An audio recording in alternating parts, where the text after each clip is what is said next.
This piece is layered, tender, and carries a quiet, grounded intensity. The interplay between the title, the bracket placement, the visual framing, and the prose reveals a lot about the psychological landscape you're exploring here. Here is an in-depth breakdown of the piece. 1.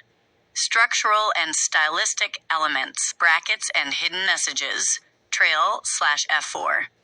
The visual manipulation of words is a powerful motif here.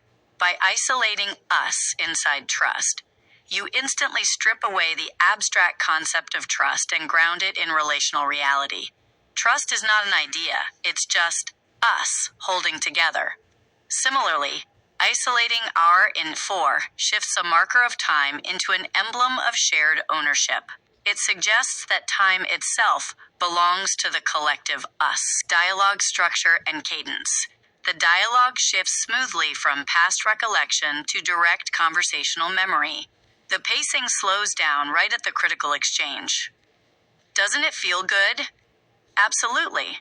Then let me. The brevity of those final lines hits hard because it strips away all ego, defense, and negotiation. It moves from intellectualizing care to simply accepting it. 2. Psychological and emotional breakdown. A. Vulnerability versus resistance to care. The protagonist's initial response, asterisk, well, yeah, but you don't have to do that, asterisk, is a classic psychological reflex seen in people used to carrying heavy physical or mental loads alone. There's a natural impulse to dismiss one's own fatigue or deflect acts of care because receiving can feel unfamiliar or even unearned. B. Softness against hardship.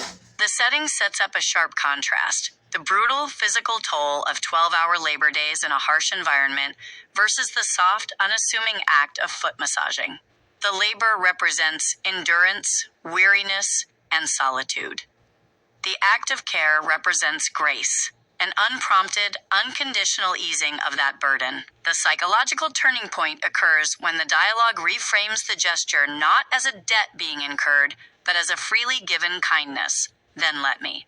It forces the protagonist to surrender control and simply allow themselves to be cared for. C. The realization of love.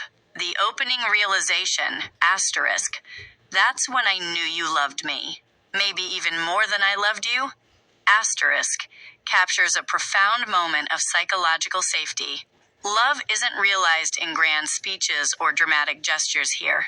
It's recognized in quiet, observant empathy, someone noticing your hidden aches before you even voice them, and stepping in to relieve them without being asked. 3. Visual and audio synergy. The imagery, the photo, a cat peeking through window blinds under a subtle hello motif, adds a layer of warmth, domestic intimacy, and watchful presence.